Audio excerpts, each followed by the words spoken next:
প্রায় দেড় যুগ পর লন্ডন থেকে কাল দেশে আসবেন বিএনপির ভারপ্রাপ্ত চেয়ারম্যান তারেক রহমান। আজ লন্ডনের স্থানীয় সময় সন্ধ্যা 6:15টার দিকে হিথ্রো বিমানবন্দর থেকে বাংলাদেশ এয়ারলাইন্সের একটি ফ্লাইটে দেশের পথে রওনা দেবেন তিনি। যুক্তরাজ্য বিএনপির নেতাকর্মীদের বিমানবন্দরে ভিড় না করার আহ্বান জানানো হয়েছে। লন্ডন থেকে তারেককে বহনকারী বিমানটি সিলেট হয়ে আগামীকাল দুপুরে হজরত শাহজালাল আন্তর্জাতিক বিমানবন্দরে নামবে। বিমানবন্দরে পৌঁছানোর পর তাকে স্বাগত জানাবেন বিএনপির স্থায়ী কমিটির সদস্যরা।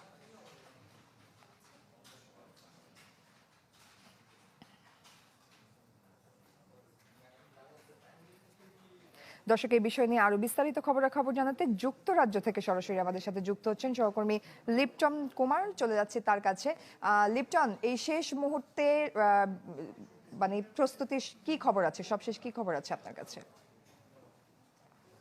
আপনাকে জানিয়ে রাখি, যুক্তরাজ্যে কিছুক্ষণ আগেই আসলে সকাল হয়েছে।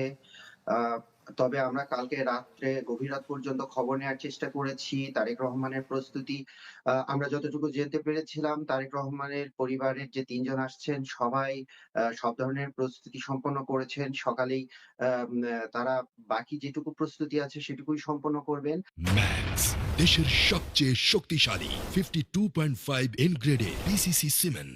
আর আপনাকে বলে রাখি, এখন লন্ডন সময় সকাল ৮টা, বাংলাদেশ সময় হয়তো রাত ৮, বাংলাদেশ সময় দুপুর ২টা। এখন থেকে ৫ থেকে ৬ ঘন্টা পরেই বাসা থেকে বের হবেন তারেক রহমান। সবকিছু ঠিকঠাক থাকলে লন্ডন সময় ৩টা থেকে ৩:৩০টার মধ্যে তার হিথ্রো বিমানবন্দরে ঢোকার কথা রয়েছে। সেখানে ইমিগ্রেশন শেষ করে তার ফ্লাইটটি মূলত সন্ধ্যা ৬টা ২০ লন্ডন সময়।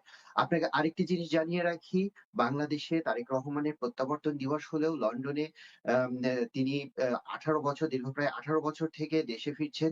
এটি একরকম তার জন্য লন্ডনে বিদায় দিবস। তিনি কিন্তু দীর্ঘ ১৮ বছর এইখানে ছিলেন। এইখানেই তার একটা পরিবার মতো হয়ে গেছিল। নেতাকর্মী রা সবাই তার একটা পরিবারের মতো ছিলেন। নেতাকর্মী কালকে রাত্রে থেকে অসংখ্য নেতাকর্মী আমার সাথে যোগাযোগ করছেন।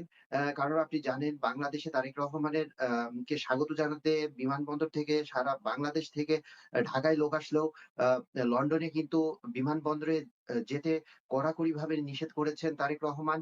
আপনি জানেন, একদিন আ আ ২৫ তারিখে এখানে বড়দিন, একটা বড় ধর্মীয় অনুষ্ঠান।